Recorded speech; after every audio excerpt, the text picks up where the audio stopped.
Okay, in terms of the stuff, deadlines remain unchangified. So exam 1, quizzes part 2, deadline March 1st, end of day. Exam 2, quizzes part 3, April 5th, end of day. Exam 3, exam 4, quizzes part 4, April 26th, also end of day. And then exam 5, the final deadlines at the end of the normal final time, but it's available from day 0. Again, you can complete these anytime you wish, provided you complete them before the deadlines. For the paper, draft deadline April 4th, classified deadline April 9th, on Blackboard, end of day. Emergency deadline April 16th, Blackboard, end of day. Desperation deadline April 26th, Blackboard, end of day. Before pressing on to our old new stuff, or new old stuff, anything about this, the stuff that has been, or the stuff that shall be, that needs more stuff. Okay, so last time we're looking at phenomenology, and that's the view that, oh, in a way, what you see is what you get, but instead of it being out there, it's all in here. Although there's no in there, out there distinction anymore, because it's just all ideas. Now, there's also a fellow named Charles Landersman.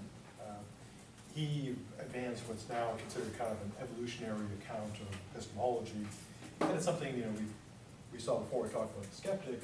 One thing that became popular when people tried to do more sciencey philosophy was taking evolutionary theory and then applying it to all the things. And so they would take evolutionary theory and apply it to ethics, apply it to social political philosophy, and apply it to epistemology.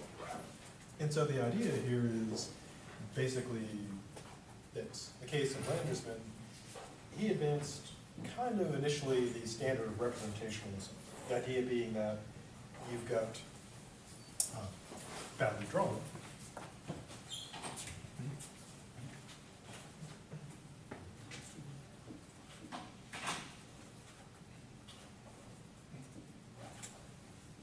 You know, this picture, object out there, you know, photons, nerve signal, idea. So what his kind of twist on was this, is that there is an appearance of color, an illusion of color, and the reason for this, you know, in terms of the explanation, the story of this, is that it's a biological function allowing us to make closer distinctions. And so the idea is that you explain how we, you know, our knowledge, well, what's out there, apparent knowledge of the world, in terms of evolutionary theory. The idea being, you know, pushed into the evolutionary theory stuff, is that the function is, purely put, that if you're a better color distinction, you're less likely to die, like you're able to like note, hey, these berries are poisonous because of their color, these are okay, and you know, distinguish things better, like to see the mountain lion chasing you when you're running, etc. And so the idea being that we have this ability, again, because of natural selection.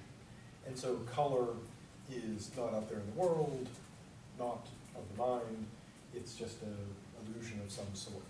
And this evolutionary theory, you know, idea becomes quite popular for a while, still lurking around today. But for a while, philosophers were, it was kind of all the rage. It was like the bell bottoms of philosophy for a while.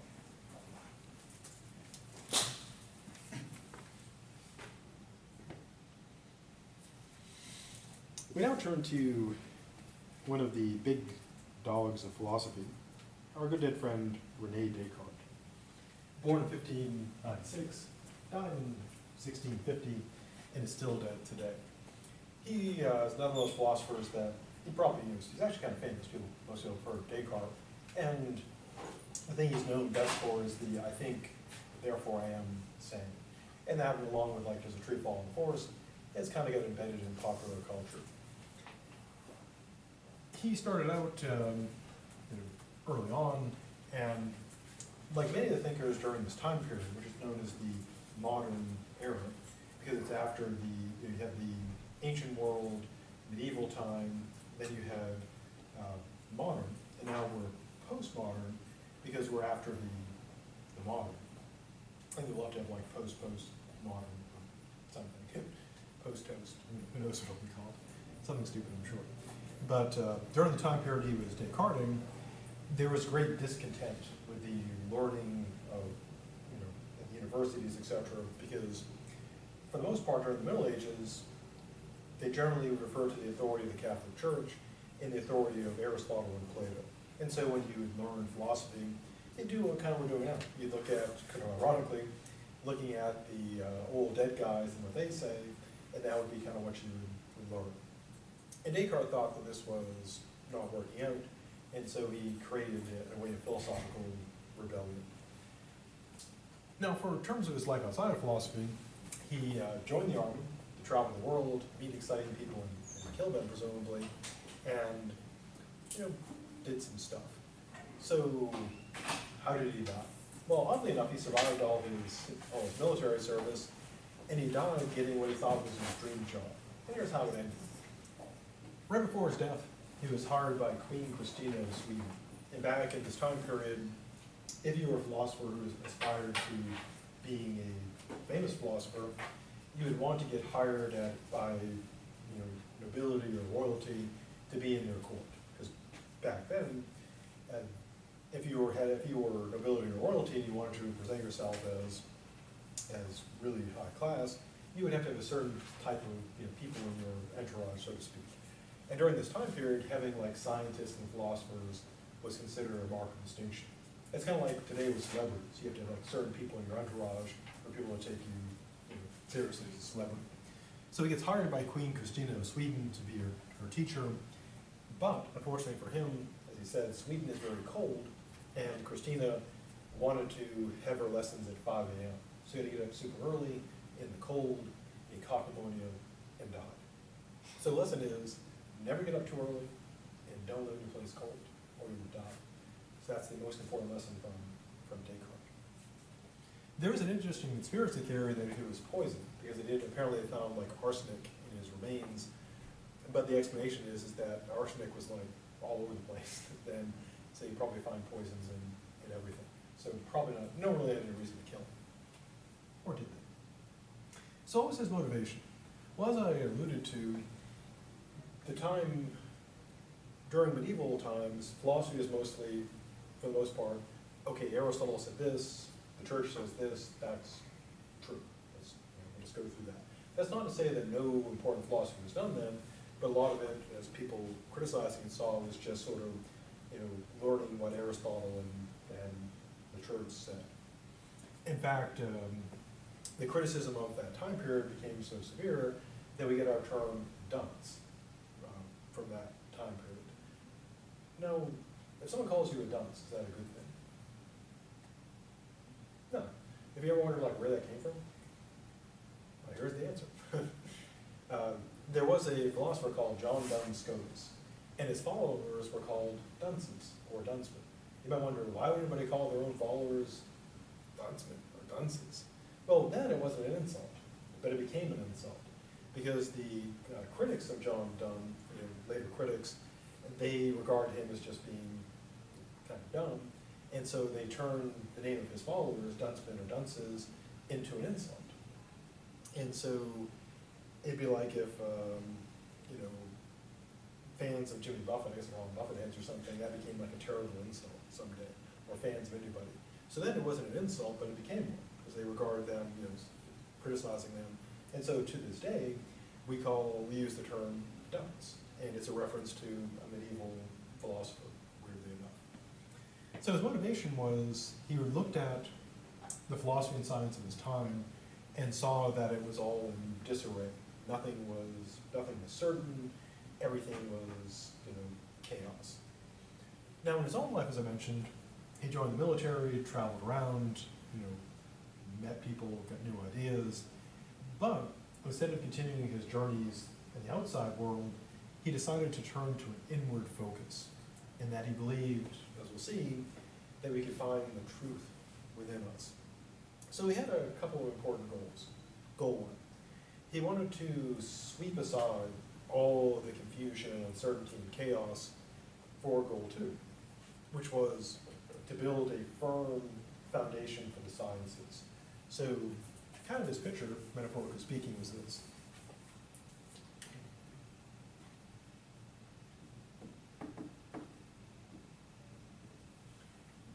It's kind of like, here is the state of philosophy and science.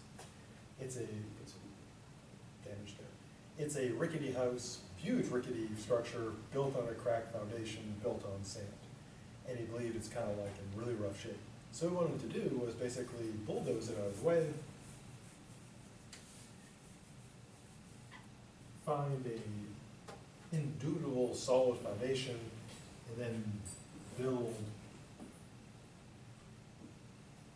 a new shining, gleaming science and philosophy based on certainty. So kind of the objective was clear away all the chaos and confusion and uncertainty, build a solid foundation, rebuild science and philosophy with absolute certainty. So how did that work out? We achieve absolute certainty in science and philosophy. No, we bulldoze it, and we're back to the old rickety structure. But oh well. Now his other goal, third goal, or second, depending on how you want to smush them together, was this. During the medieval times, most thinkers were religious thinkers too. People like Thomas Aquinas and others, they would have very strong religious elements. Now Descartes, very religious, Catholic, etc. But during the time of the Enlightenment and the Renaissance, we see the rise of what we recognize now as modern science, thanks to Newton, Galileo, and those other folks. And so we have the realm of science, and then we also have the realm of religion, morality, etc. And they were starting to already come into conflict, because the science of Newton tells us the world is purely mechanical, governed by laws, and everything is, like clockwork. The model was, a clockwork world. And today we'd use like a computer model because we use computers. But the idea is that it's purely mechanical, run by these laws.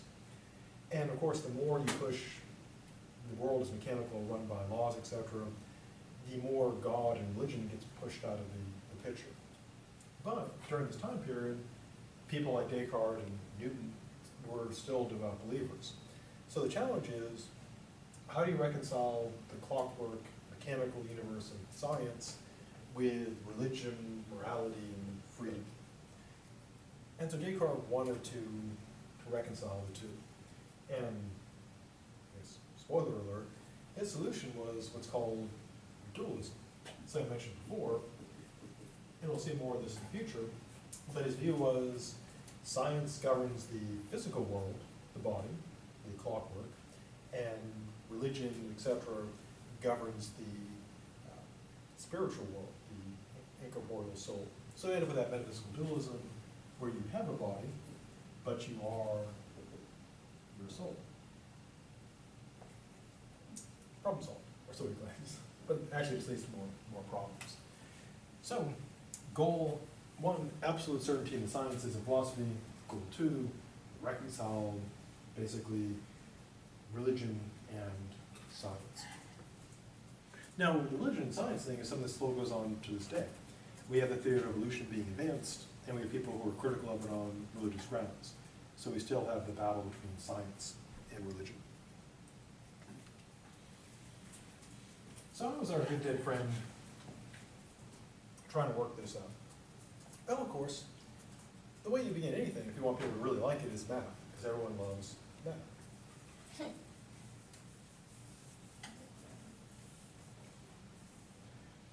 Now, you probably heard about Descartes back in maybe junior high, maybe earlier, because of the Cartesian coordinate system, the X, Y deal. He's the guy that came up with that. He did a lot of work in geometry and mathematics. So it's not surprising that being a math guy, he brings math into philosophy. So part of his methodology is borrowed from mathematics. Why does he like math? Well, one kind of the main thing is his goal is to get certainty. So to kind of illustrate, how confident are we that 2 and 2 is 4? 100%. Yeah, we're 100% sure. And similarly, when you do like proofs in geometry, we're confident that as long as we do our steps right, we get to a guaranteed truth. So mathematics is precise, exact, symbolic, and has supposedly absolute certainty, which is his goal. coincidentally enough, his goal is to get philosophy and science to be absolutely certain. So if you already get something absolutely certain, then use that. Now he believed that doing the mathematics involved two kind of mental operations. And this is stolen from Plato. We saw these before. The first one is what he calls a rational intuition. And going back to our good dead friend Plato, if we go back to his line, the intuition part for Plato is the highest level, where you just somehow see the truth. It's illuminated by the good. Now Descartes' phrase is natural light, not the beer, because you get enough of that and start seeing stuff. Natural light actually used to be the most popular littered beer, because I remember when a friend of mine who kayaked a lot, she said that she saw natural light cans like all over the place. I remember it used to be when I would run the bike trail to FSU after football games, with natural light cans everywhere. And the reason was because it was super cheap. Now I mostly see like hard liquor, I guess, because times are rough and people really they really need that hard stuff. And a lot of the cups. But by natural light, it doesn't mean the beer. He means like this illumination we somehow have. Again, the problem with that is just like with Plato's thing is, what is that? How does that work? It seems all kind of weird and metaphorical. But kind of his view is, again, like, here's the mind, and then somehow you've got like a natural light shining on truths. Now, stuff we see by this rational intuition, we just see the truth. You don't do any proofs, etc. It's just self-evident. And so in mathematics, there are some things you don't prove. You would just look, you just see them if you understand it. You just see the truth. Now, on one hand, he's right about this, because if you're going to do like math, you've got to begin by assuming that some things are just true. Otherwise, you can never get started.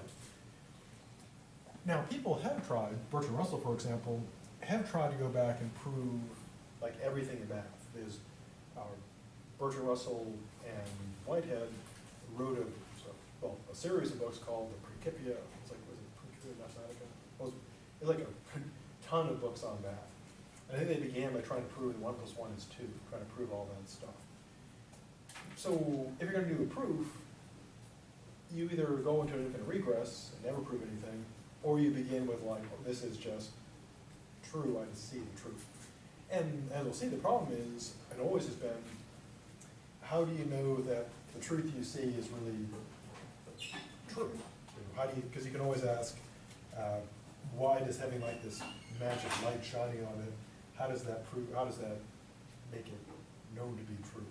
But Descartes believes we have this faculty of rational intuition where we just see the truth. And the eternal problem for it is always, how do you know that this light shining on it is true? Even if you believe in like the natural light, a good question is how do you know when the light is shining on it and when you're just like insane or something. Second thing corresponds to Plato's C level, the mathematicals, lesser forms, where you use symbols and steps to get to your result.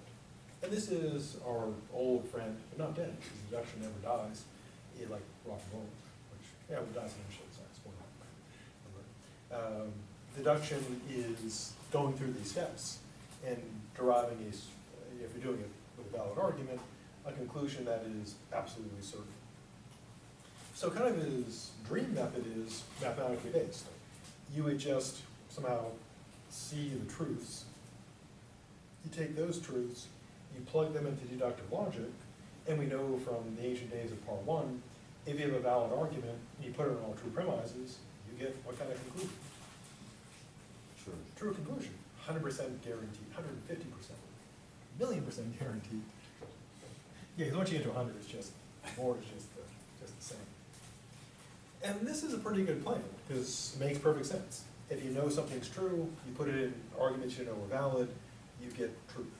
And then what you do is you take that truth, plug it into another argument, get like more truth, and just keep keep plugging it. To use a metaphor that he didn't use because it's way after his time, this fellow von Neumann, he's dead now, but he came with this idea of a von Neumann machine. It's a machine that replicates itself, that makes other machines. And what it would do, of course, is you have the initial machine that's like a maker, and it bring in more resources and replicate itself. We are, as humans, we're von Neumann machines because we make more humans from other stuff, like sandwiches and just by eating it, we make more of us. So he's kind of imagining the scenario where you have like a truth, it like eats other truths and makes more truth, and that goes and eats more truths, and eventually you have like truths all over the place, and you're up like hip deep in truth. And he thought you could run this like, forever and get all the truths. And this is kind of the dream scenario. Start off with certainly no truth, plug it into the right system, get truth. Now this project continues today with our good living friends at Facebook, Google, Microsoft, etc., because they are trying to build algorithms, which is the fancy term for logic stuff. It's nothing magical, it's just programming, cooking, and code, and trying to put in things that are data that's true, plug it into ever better algorithms to get more data, then they run that back through their other programs to get all the things. Now Descartes' ultimate goal, of course, was absolute certainty. Google and Facebook's goal is to sell us more crap so they make more money, and then kill us all in 2024. Sorry, spoiler alert there again. There's still time. Yeah. 5 years, plenty of time to get stuff done. And so you won't have to worry about college debt. So it's a silver lining to everything. No more debt. Now, to work out this project, his philosophical tour de force that makes him like super famous, because everyone says he's famous. And if you wonder like how you become famous philosophically, it's like being famous at most things. It's not just doing like really great stuff, because a lot of people who do really amazing and great things that you've never heard of. It's that you do something that's like pretty good, and then people just keep talking about it. So why Descartes rather than anyone else? Well, I mean, it's pretty good. It's not, garbage, but it just became kind of a thing. My teachers learned it from their teachers, and their teachers learned from their teachers, and now I'm teaching it now. If you become a philosophy professor, you'll probably teach him too. So it keeps on going.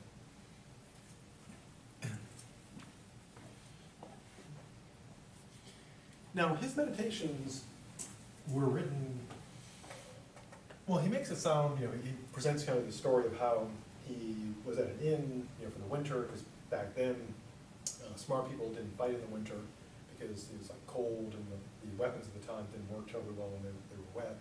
And so he was, wintering, and he had vivid dreams. Now, what he claims is that he sat down and just kind of wrote this stuff out from dreams, but it actually took him several years.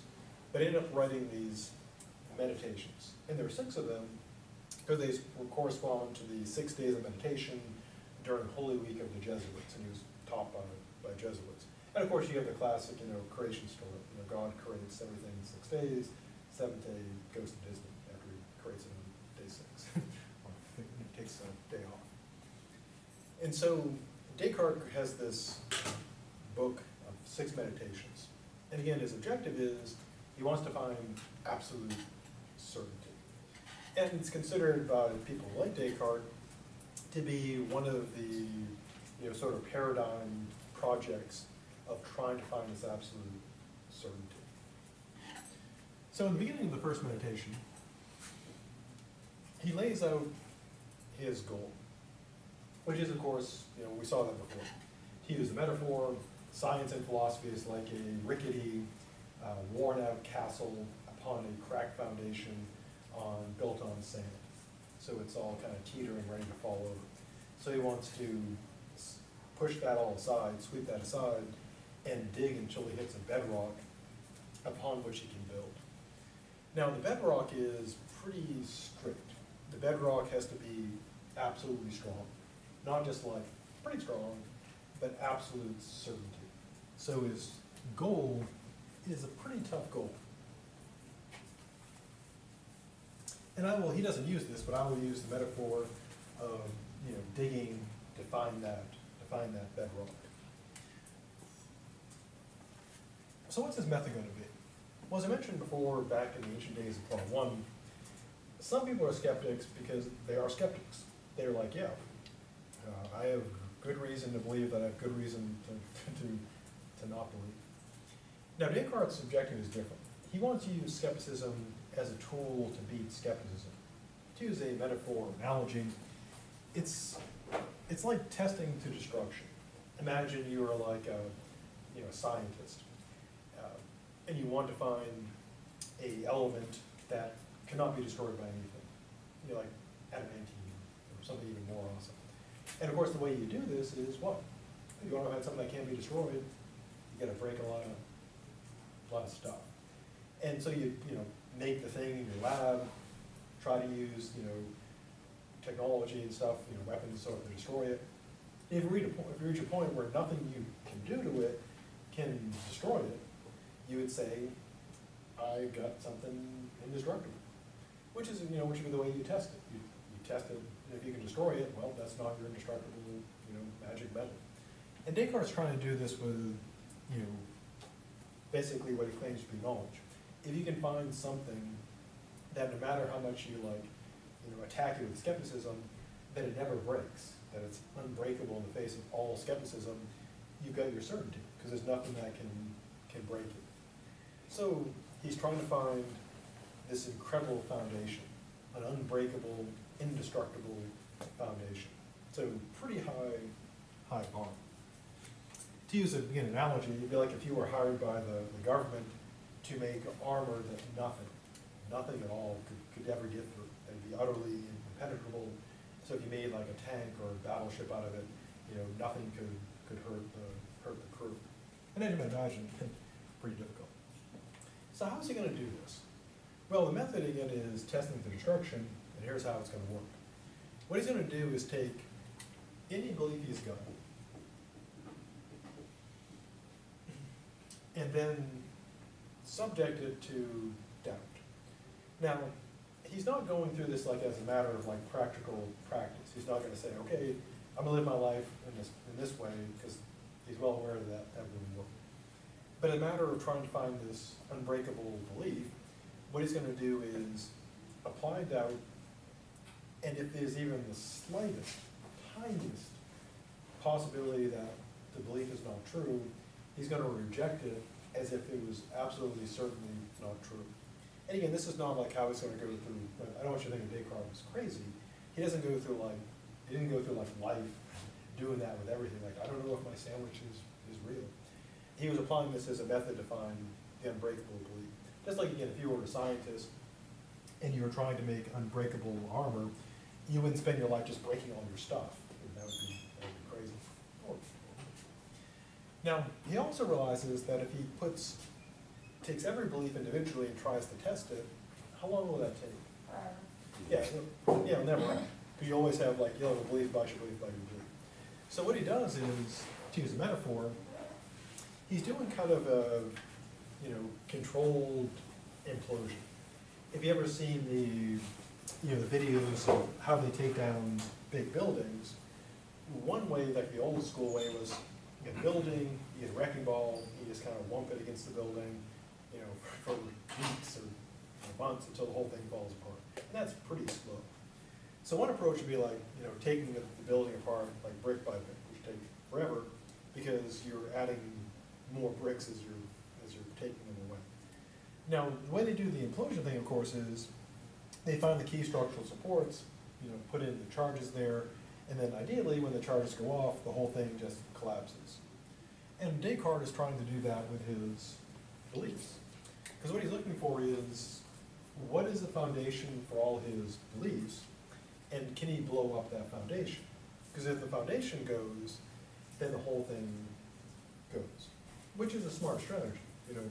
If you're trying to take apart a building brick by brick and you're constantly adding bricks, you're never going to finish. But if you just blow up the foundation, the whole, the structural supports is going to collapse. So what is his target? Well, his target is empiricism, the senses. So what he claims is stuff that he used to believe, he believed came from his senses.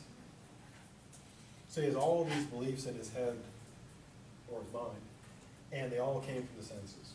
But if all of these beliefs rest on the senses, and that's the support holding them up, if this blows up, that's gone too. So if he takes that out, that collapses. Kind of like a house of cards metaphor. Take a bottom, whole thing goes. So what he's going to do to test things to destruction, again, he's going to take like the general beliefs from the senses, and then say, is there even the most tiny, minuscule possibility that I can be wrong? And if it's even like if it's a non-zero chance, he's going to reject it. Again, not for everyday life, but for getting to the indestructible belief. Okay, before pressing on, anything about that needs more stuff, or more bad, bad drawings? I promise more bad drawings. Now, so he's going to go after the senses, much like Plato before, he's going to try to go after empiricism. Because our good friend Descartes, not surprisingly, he is a rationalist. So he thinks you can, spoiler alert, we can know stuff about the world through reason. And senses, we can doubt those. So using kind of the standard tools of skepticism, which you've seen before, he basically thoroughly grinds through the senses. And he's very meticulous and careful about this because, again, he wants to make sure that once he goes through, that he's tested stuff to destruction. So he doesn't want to just like, take a hammer and like tap it and say, well, that's fine, I found it. He's going to be very thorough. So here's how he goes. And again, I'll use he doesn't use this, but I'll use my digging metaphor. So kind of at the start, Descartes, swept away metaphorically that old castle, the old foundation, and what we have here is like sand. And so what he's going to try to do is dig down through the sand until he finds absolute bedrock. So then he can start building. So the first thing he goes after is the senses in particular. And what he does is an argument by example. He essentially says, gives examples of how the senses have deceived us. So what are some optical illusions that people experience, or ones that he mentions?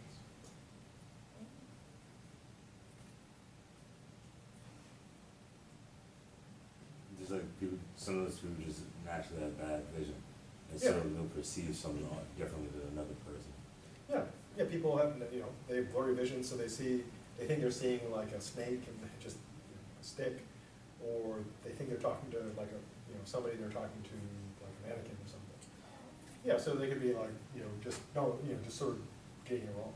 When you said optical illusions, I thought of like how people try to make stuff seem like it's something else, kind of like how magic tricks. Yeah. But trying to do something like that, I didn't realize it was just as basic as that. Oh yeah, optical illusions, more particular ones would be like, like magic tricks, where they try to, make you see or not see what's there or see what's not there. And of course there are the ones that are, they publish entire books of these, where one actually requires pretty good drawings to go with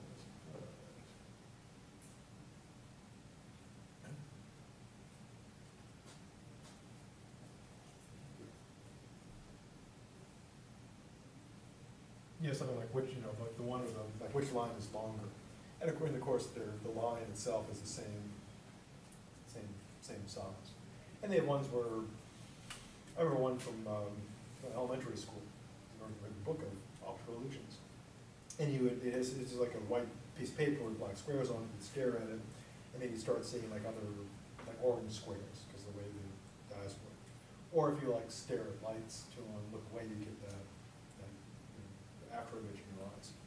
Yeah, and so Descartes runs through all these optical illusions. This is a case where a sense deceive us. This is a case where a sense deceive us. And then, as an argument by example, example one all the way through. Then his conclusion is, of course, that the senses deceive. Now, in assessing an argument by example, of course, the way to do it is, as we saw in the ancient days of part one, are the examples, is there enough? And are they good, relevant examples? And of course, are there counterexamples? things where we see through the illusion. In a way, sort of ironically, one way one of the paper options is looking at, arguing about Descartes' argument or arguments. One kind of built-in counter is, well, by giving examples where a sense is deceived, Descartes is kind of ironically proving that we know our sense is deceived, because each of these cases are cases where we saw through it. Because you can't give an argument where our sense is deceived unless you are aware that they are deceiving us. And if you're aware we're being deceived, then you don't fall for it. So sort of ironically, giving examples of deception, saying we can't trust our senses, shows that we have something else that can fix that. So we could know, because we know that we are being deceived. If we know that, then we could have a way to tell a difference between being deceived and not being deceived. To this point, he's doubted the senses in particular, like I'm fooled in all these cases, and he makes an argument by analogy, which is, if something has deceived you, in general, you should stop trusting it. Our senses deceive us, just like with a person, if a person is always deceiving you, you should stop trusting them. So if our senses deceive us quite often, we should stop trusting them. Now again, Descartes' not crazy. He doesn't he's not going around saying, I don't know if my sandwich is my real sandwich. Again, this is to get to the point where we can find something that he can't doubt at all. Now then he pauses. So he's dug down a bit into the sand,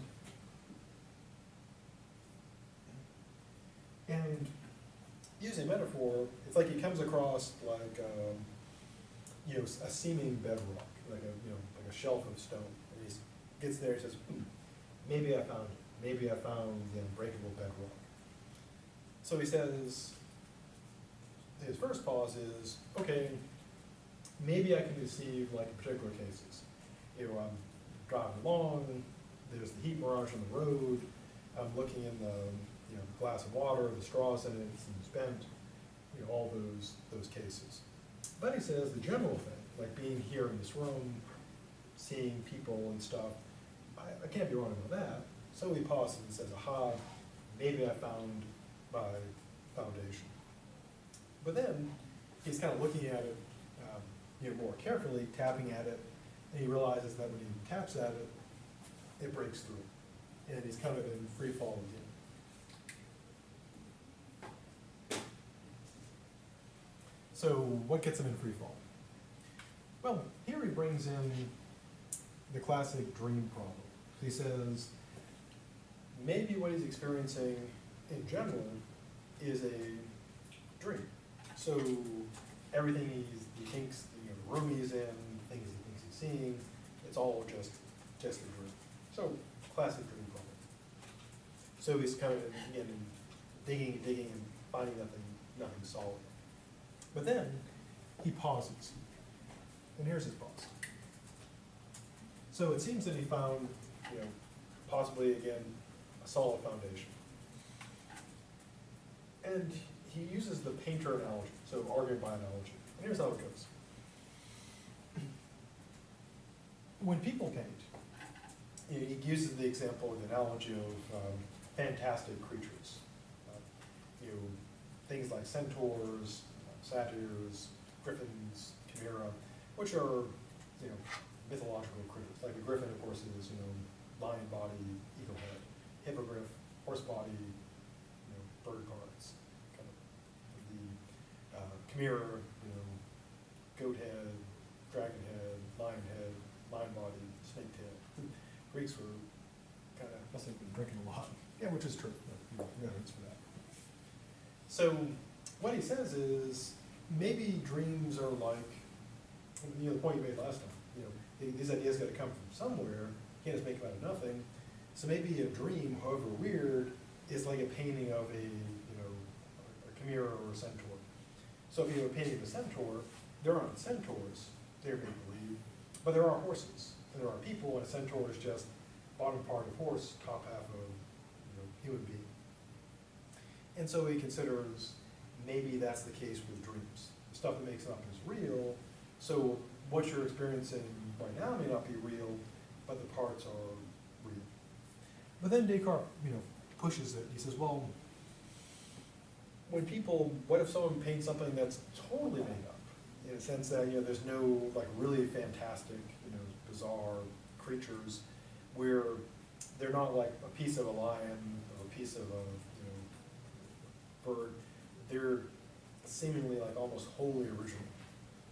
Well, Descartes says, even the most extreme case, the colors and stuff are still, real. They have to work with like the pigments and so on. So he, kind of drops down through a few small levels and says, well, so where do we end up? Well, it says, okay, at this point, going with the painter analogy, if even the whole thing is made up, surely like the tiniest bits must be real. And to use a modern metaphor, think of using like Paint or Photoshop. If you super zoom in as far as possible, you get to like the pixel level. They used to call it fat bits on the Mac Paint back in the 80s, 90s. And if you really, if you really zoom in on Photoshop, you get to the point where you can't zoom in anymore because you're at the pixel level. It looks like little square boxes, and it's small as it gets. And so Descartes would, to use this metaphor, Descartes would say, yeah, the image you make up may be all made up, but the pixels, to use Photoshop, to push the metaphor, you've got to use the actual palettes of colors and put them in there. And so the individual bits that make it up are real. So what would correspond to these bits? Well, Descartes says the things you could possibly be sure about would be math, geometry, and logic. So he says, even if you're dreaming, a dream square sounds like a bad 90s or 80s alternative band. It probably is. Probably is. A dream square has how many sides? Yeah, still has 4. So whether you're dreaming or awake, squares have 4 sides. If you're dreaming about 2 dream squares and 2 more show up, then you've got 4 dream squares. Yeah, so it seems whether we're dreaming awake or awake, geometry, math, and stuff works. And to this point, Descartes seems to have hit a solid foundation. So in his almost worst case scenario, because there's more, so at this point he's saying, well, he ends up with kind of like global skepticism. Everything he's experiencing pretty much could be untrue, but at least he could trust mathematics, logic, geometry, etc. So it would seem at this point that he's finally hit his foundation and could start, rebuilding. So now he's got his foundation, he can start building. But of course, since there's more on the slide, we know that's not the case. It's kind of like in a movie when, it seems like the villain has been defeated, but you notice there's like 20 minutes left of runtime. You know the villain's not dead because there's more movie. What is the downside of knowing how long a movie is? Surprise, it's tougher to do. So how does he break through that level? How does he bring in doubt of mathematics and geometry and stuff? Well, his first step is bringing in God. And he says, maybe it's the case that it seems like he's experiencing all that he's experiencing, but God is making it like this stuff is real, but it's not real. So here's Descartes' mind and God is making it seem like there's a heaven and earth and stuff, but it's not real. Now, Descartes says, sort of ironically, as we'll see in the future, at this point it seems like he could have wrapped it up in just one meditation. Because what he says is, well, God is supposed to be good, and if God's good, he wouldn't be messing with me. But then he makes this argument. He says, well, if God is good and he wouldn't mess with me, then that means that he wouldn't mess with me, like, ever. So I would never be wrong about stuff. But obviously we are wrong about stuff. So he says, if God kind of like allows me to deceive some of the time, he can allow me to be deceived all the time. It's kind of like, maybe like if someone, you know, there's like a child and a parent, and they thought, well, my parent's all good, they'll never allow me to get hurt. And the parent allows me to get like really messed up occasionally. The person who's thinking about it say, yeah, they allow me to get messed up pretty badly, so they might allow me to get messed up like all the time. So essentially what he's saying is, yeah, if God is good, I never did things wrong. So if I can be wrong some of the time that I know, or believe, I could also be wrong all the time. So it's consistent with God that he's wrong always. Now, he then moves away from God because he doesn't want to make God the deceiver, but he does consider that possibility. So he swaps out God with the kind of the nuclear option of skepticism, which is the evil genius or evil demon. So what he says is,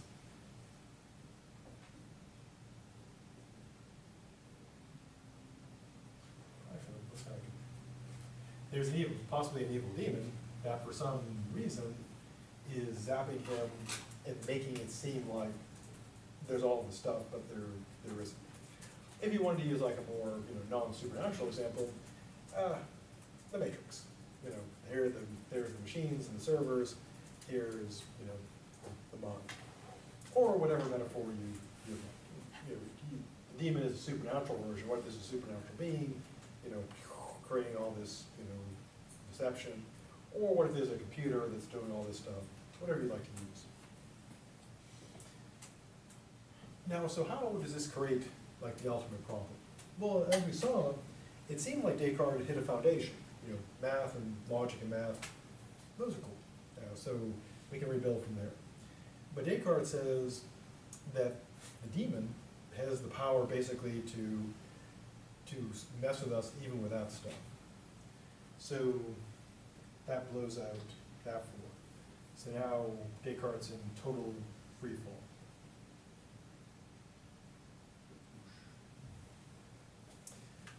So how is that possible? Like how could the demon deceive us about the math and the square?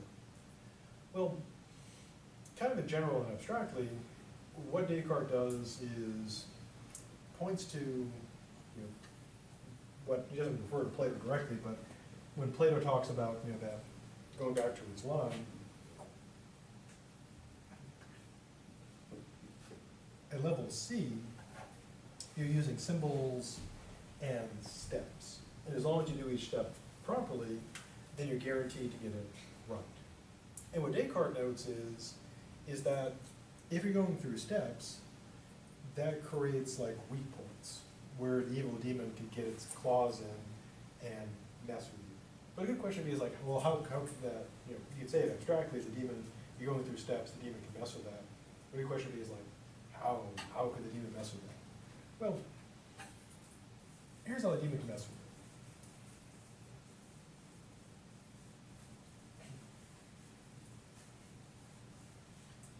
Now, one way where the demon can mess with it is the following way. And I'll steal from the movie Memento, which is not super old, it's not 1950s old, but been out a long time. So I apologize for the spoilers, but it's been out for decades. Generally, if it's been out like a decade, I don't worry too much about spoilers. But actually I won't spoil, I'll just use I don't need to spoil it to make the plot work. So in the movie, there's a character who's like, the wife is murdered, I believe, and he's like horribly injured. And the damage is such that he can no longer form long-term memories. So he's got all his memories up to that moment, and he functions, otherwise his short-term memories, so he can function, but after the plot device is, he can only remember for so many minutes, and then beyond that he just forgets. And it's not really, there are people that do have that condition. I mean, there's Alzheimer's and dementia, where people do, you ask them like, where did you live in 1956? They can tell you. And for some people, it's always that day. But if you ask them like, what did have you met me before? They're like, oh, you seem like a very nice person, I never met you, even though you've been working with them for 5 years or whatever. And so the idea that someone could have no short-term memory, not develop long-term memory anymore, is a real thing. So the plot is basically, he's trying to find his wife's killer, but he can only remember stuff for so long. But he's smart, so what he does is when he gets clues, he has them tattooed onto his body. So that way he can look at his skin, and throughout the course of the movie, he's getting more and more stuff tattooed onto his body. Now, using that as an example, here's how the demon could mess with somebody. So if you have a person who has a no short-term memory and they're getting stuff tattooed on their body, they don't know if their tattoos are correct or not. Because they don't, maybe maybe someone else put it there, or maybe they were wrong and forgot to remove that clue. Now, but then how could this work with math and geometry? Well, here's how it would work. If you're doing a proof,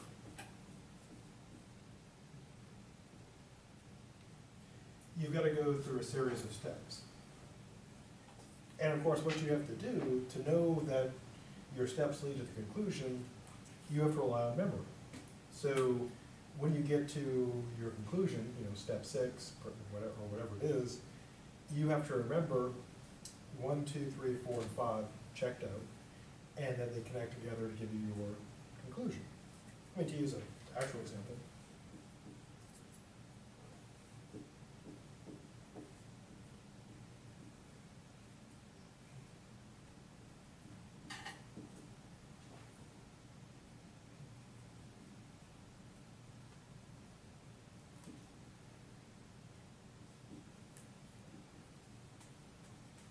These would be a super simple proof.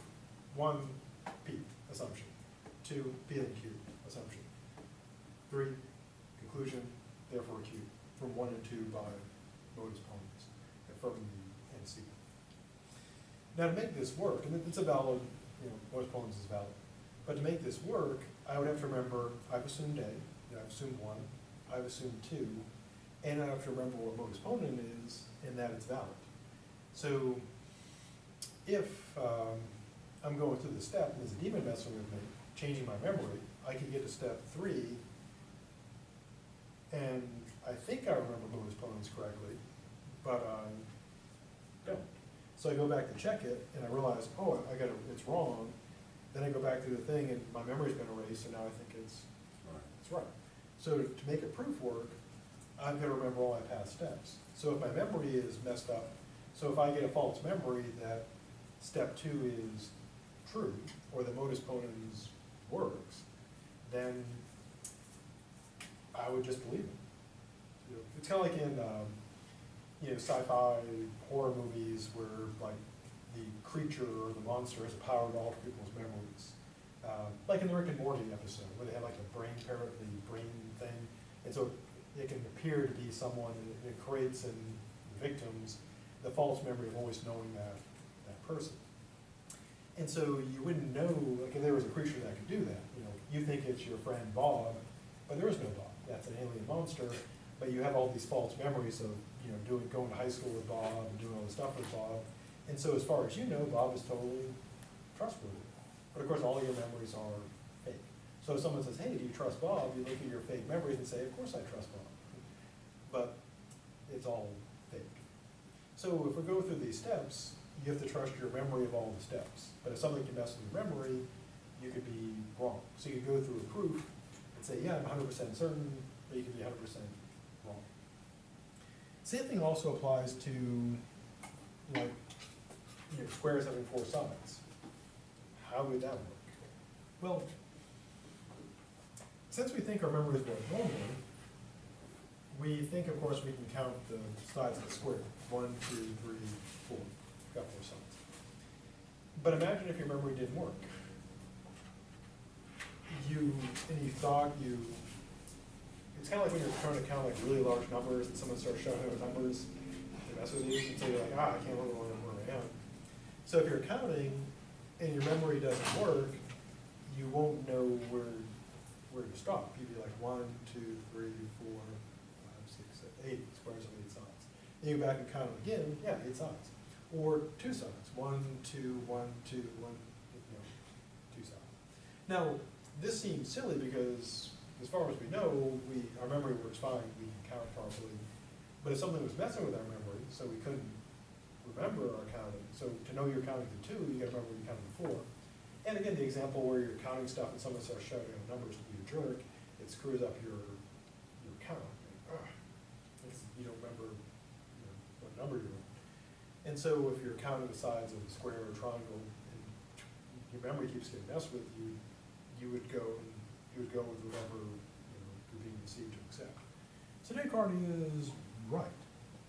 Once you have something as simple as memory being messed with, then everything could be off.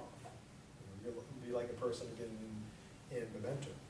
You're putting on these tattoos, but you have no way of knowing if they're accurate, and maybe not even knowing what they mean. So if a tattoo says, trust Sally, maybe Sally betrayed you, and maybe you shouldn't trust Sally, or maybe Sally put the tattoo on you. So you have no way of knowing because your memory's no good. So the end of meditation 1, Descartes is in free fall.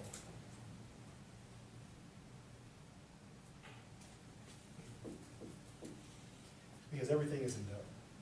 So how is he able to continue? Because on one hand you might say, yeah, it should end here, like a Twilight Zone or Black Mirror episode, there he is, he's screwed. Tune in next time for more scary stuff. But Descartes thinks that what he claims, perhaps incorrectly, is that no matter how powerful the demon is, Descartes still retains the ability to doubt. He has the power to not assent to things. So yeah, the demon can mess with him on everything, but he claims that it can't make him believe stuff.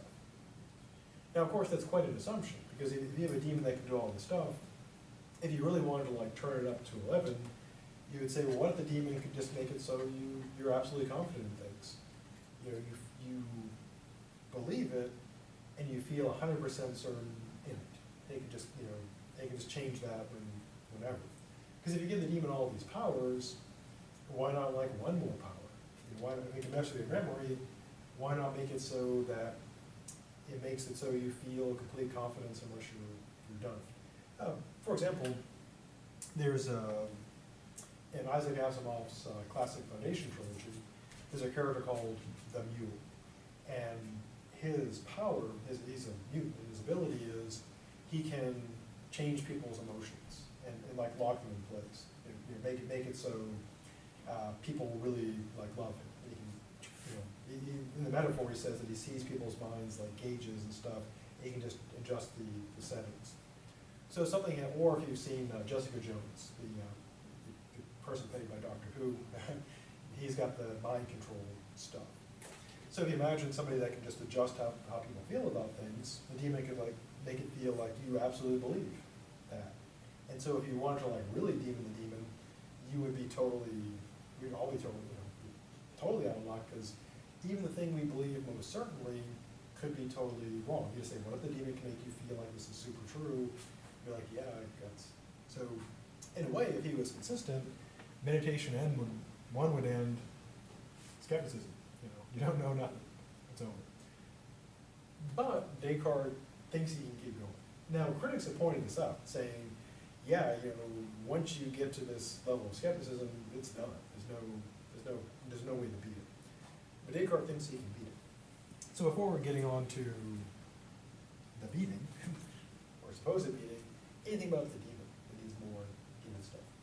In one way, could he have used rhetoric in line with that thought process to kind of do the emotion trick, where you could be deceived or motivated about things that you feel positive about and things you feel negative about, just by the way you use rhetorical analogies and things like that?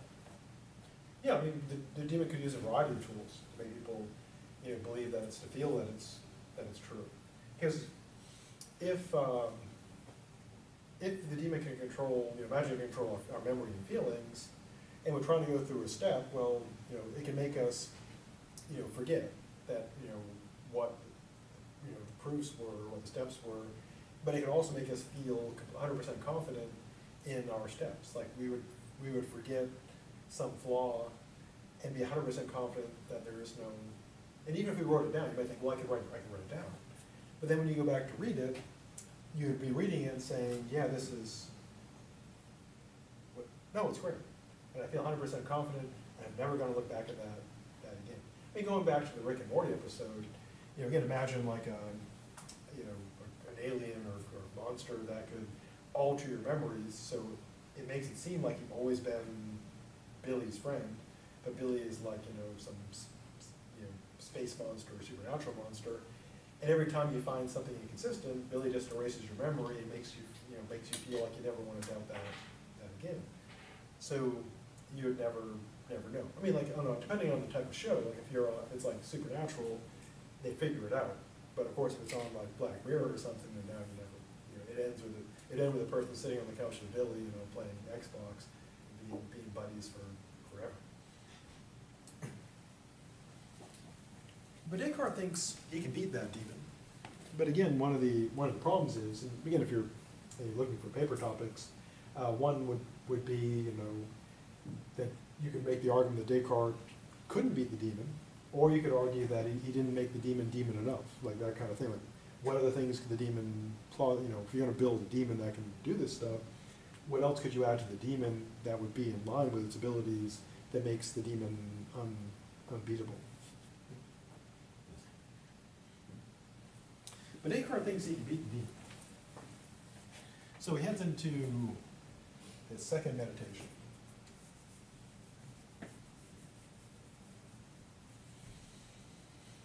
So start of meditation 2, in a way it's kind of like a mini-series. We get a cliffhanger. There's Descartes, being pushed off the cliff by the evil demon. You're wondering, will he survive?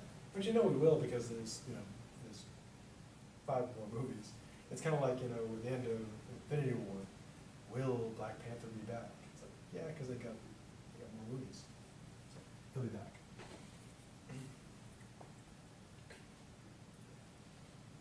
So at the start of meditation 2, he's in free fall.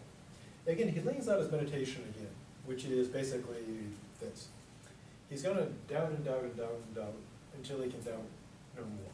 So what is something that the demon can't get its claws into? That no matter how demony the demon is, it can't get its, there's no gap for its claws. Well, Descartes claims this.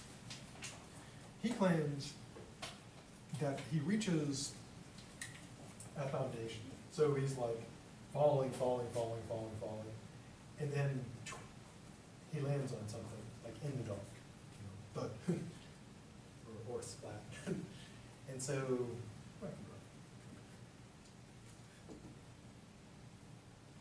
it seems, we're drawing little soul feet, so he's standing on it.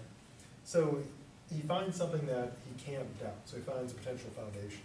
But he doesn't know how, like, at this point, it's just like as big as his feet. So he doesn't know if he just like luckily landed on like a, ledge or something.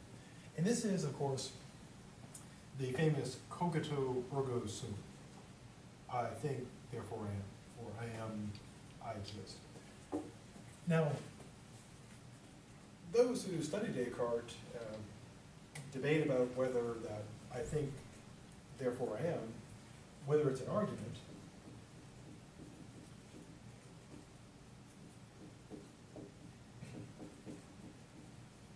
or whether there's no steps. It's just, I think I am. Now, and the reason why that matters is because, it may seem like a minor, picky point, but it matters because if it's an argument, I think, therefore I am, then there's a gap. The problem we saw there, that if it's an inference, a demon can like stick a claw in there and it's done. But if it's just, I think I am, and they're like inseparable, not two things but one, then there's nothing for the demon to get its claws in. So if it's going to work at all, it's got to be, I think, I am. So that can't be an inference. But he seems to work. It's cogito ergo sum, I think, therefore I am, does seem to be an argument. But he may think that it is so, illuminated that it's not an argument. You just word it like an argument, but you just see it. So at this point, again, he thinks he's found at least a bit of a foundation. I am, I exist. Whatever I think, I exist. In a way, of course, it does seem to make sense, because could you think without existing? No, because what would be required would be there to be a thought with nothing thinking. Now, David Hume, a fellow that was human after Descartes, Hume died in 1776, Hume believed there couldn't be thoughts without a thinker, because he accepted what's called a bundle view of the self, that the self is just the collection, basically the contents of your mind. To use an analogy, it'd be like your Twitter stream is not like a container with Twitter in it, the stream in it. The view would be that each tweet is just like a thing. It's the sum of the, all the tweets. And so Hume's view is you don't have like a soul in which all your thoughts are. You're just like a collection of thoughts. To use a metaphor, it'd be like a bunch of ball bearings or marbles, not in a bag, but just like in a pile. They're together, but there's no connection. And so Hume would believe that you can have a thought without a thinker. But if you find Descartes appealing, you think, well, if you're going to have a thought, you got to have something thinking the thought. And Hume would say, no, you have a thought just kind of on its own. Not even thinking itself, just kind of the thought there. But Descartes thinks if you have a thought, you get a thinker. So if you're thinking, you are. So where does he go from there? Well, what he's got, or he thinks he's got at this point, is this, that he exists.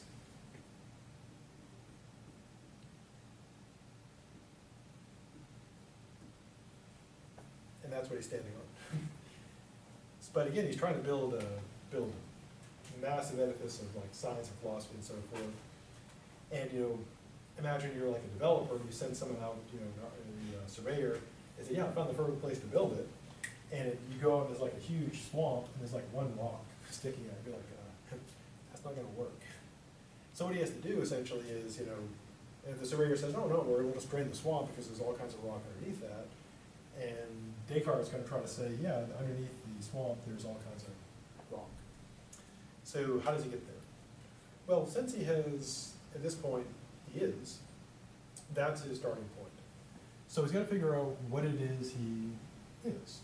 So his goal is to figure out when he says, I am, what he is. So he runs through essentially various theories of personal identity, what it is to be a person. The first thing he considers is, the usual view is what's called philosophical materialism. The idea, we saw kind of the cartoon version of it. You've got dualism, where you are your soul, but you have a body. There's materialism, where you are your body. And then there's phenomenology, where you just are your mind. There's no body. So Descartes first considers, basically materialism. Is he his body? But he rejects that because he doesn't know if he has a body at all, because he could be dreaming. So as far as he knows, and he doesn't know, all of this could just be dreaming. Which is one of his arguments for metaphysical dualism, because you can conceive of yourself apart from your body, because you can conceive of your body not existing, so you are not your body. So what is he? Well, he claims he knows that he exists. He also claims that he knows that he thinks. So in a way, you could say he knows two things. He thinks and he is. But what is this thinking Well, again, he's rejected that he is the body, because he doesn't know if he's got one. And then he runs through, like, maybe we're like, why, why this? Well, the reason is he's kind of running through ancient philosophy. The idea being that these are all things that people put forth as what the person is. Air, wind, fire, vapor, breath. And these may seem silly today, but back when people had no idea how things work, maybe the soul is an air, or wind in the body, or breath. Because when people die, they stop breathing, their last breath.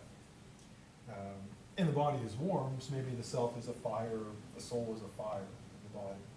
And so people are trying to figure out how does this work. And Descartes says, well, he's none of this stuff because, again, he might have none of this. All of this could be a dream, so he doesn't think he's any of that stuff.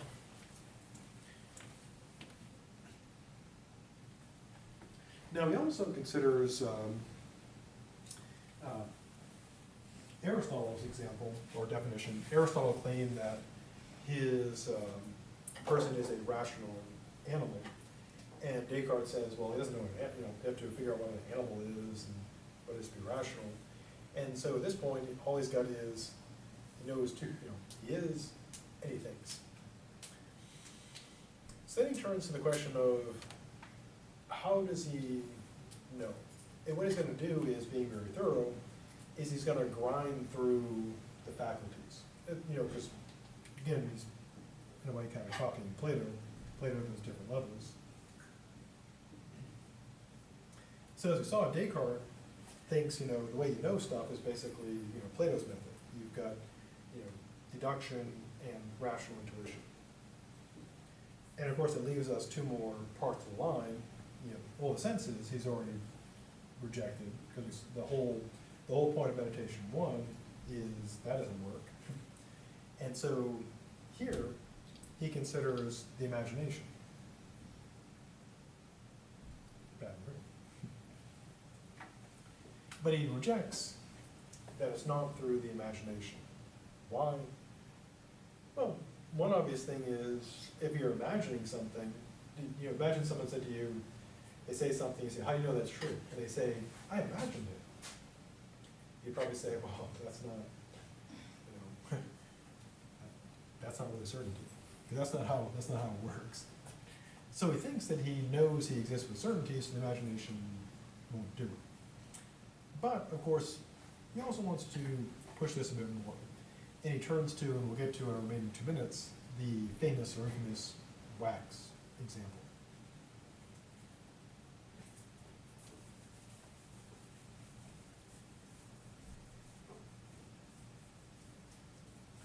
So Descartes is, in the story, he's sitting in his room at the inn, and it's cold in winter, and he's got a piece of wax. Now, when he says about the thing like tasting of honey and being, etc., the wax then was all natural beeswax. Today our candles are often artificial stuff, but back then the typical candle was made of beeswax. So I guess you could actually eat it. You can eat candles today too, but not recommended. I don't think it might not hurt you, but don't take medical advice from philosophers. So he's got a piece of wax, and he notes that when he's first holding it, it's solid, and it has a certain smell from a certain texture, certain shape, and he taps it and it's cool. And then he puts it next to the fire, and of course, when wax gets warm enough, it melts and it sort of turns into a liquid.